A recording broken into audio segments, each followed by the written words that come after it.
नमस्कार। दुर्गेश जी की क्लासेज में आपका हार्दिक स्वागत है, अभिनंदन। आज हम हाल ही में हुए राज्यसभा सदस्यों के चुनाव संबंधी जानकारी लेंगे। राज्यसभा सदस्यों के चुनाव के संबंध में जानकारी लेने से पहले हम कुछ संसद के बारे में पूर्व जानकारी लेंगे।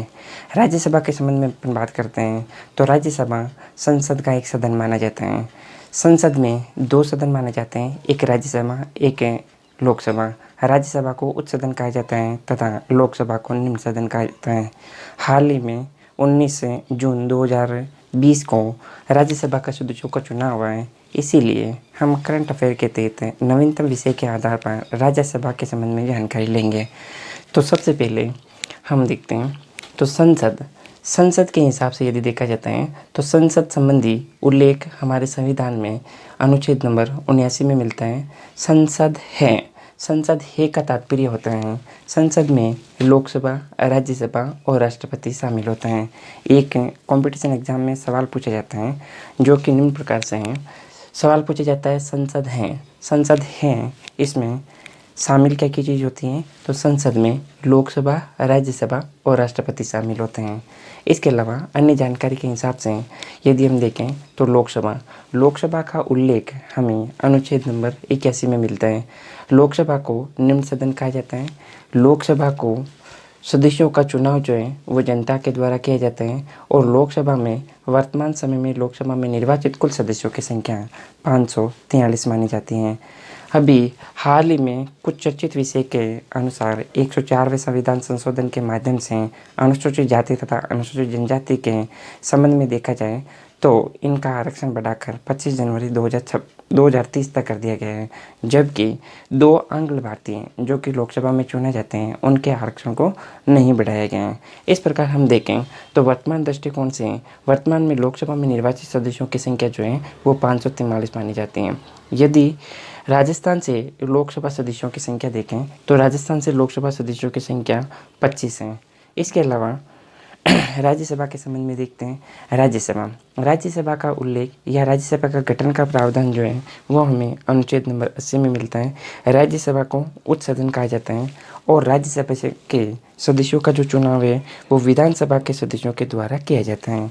राज्यसभा में अधिकतम सदस्यों की संख्या 250 होती है। इन 250 में से 12 सदस्य मनोनीत होते हैं। इसके अलावा 238 सदस्य जो होते हैं वो निर्वाचित होते हैं। ये जो 12 सदस्य मनोनीत होते हैं इनका मनोनयन राष्ट्रपति के द्वारा किया जाता है। राष्ट्रपति को मंत्रिपरिषद की सिफारिश के आधार पर इन 12 सदस्यों की मनोनयन किया जाता है।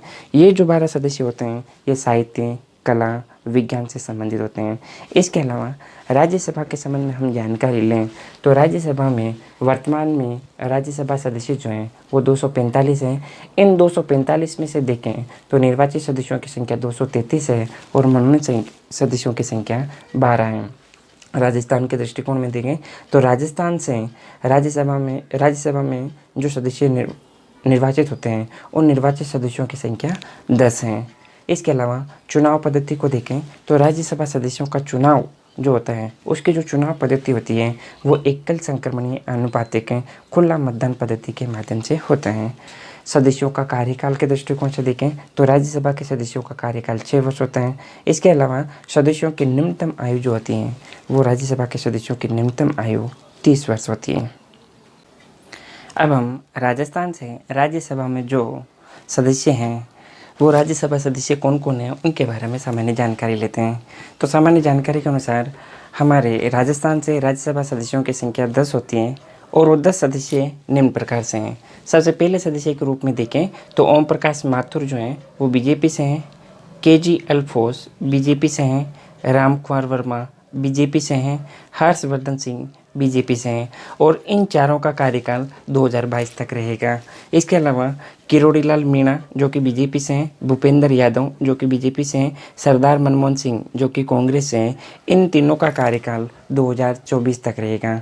अगले क्रम में देखें जो कि हाल ही में चुने गए हैं उनका नाम है KC वेणुगोपाल जो कि कांग्रेस से हैं, नीरज डांगी जो कि कांग्रेस से हैं और राजेंद्र गहलोत जो कि बीजेपी से हैं।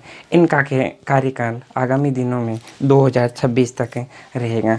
अन्य जानकारी के हिसाब से यदि देखें तो राज्यसभा सदस्यों को चुनाव हेतु या राज्यसभा सदस्य का चयन करने हेतु चुनाव जो होता है वो चुनाव विधानसभा सदस्यों के द्वारा होता है। इनकी चुनाव पद्धति जो होती है वो एकल संक्रमणीय आनुपातिक खुले मतदान पद्धति के माध्यम से होता है। इसके अलावा राज्यसभा सदस्य को चुनने हेतु इनमें एक निश्चित कोटा प्राप्त करना होता है और वो निश्चित कोटा प्राप्त करने के लिए जो सूत्र काम में लिया जाता है वो इस प्रकार से हैं। इसमें विधानसभा सदस्यों की संख्या बटा जितनी सीटें हो वो सीटें +1 और +1 करके एक चयन हेतु कोटा प्राप्त किया जाता है। उदाहरण के तौर पे देखें तो राजस्थान के हिसाब से देखें तो राजस्थान में कुल विधानसभा सदस्यों की संख्या 200 है। हाल ही में जो नवीनतम राज्यसभा सदस्य चुने गए हैं उनकी संख्या नीचे लिखनी होती है तो वो 3 है, +1 करना होता है और +1 और ये अपन सरल करते हैं तो सरल करने के हिसाब से निश्चित कोटा जो अपने को प्राप्त होता है वो 51 है।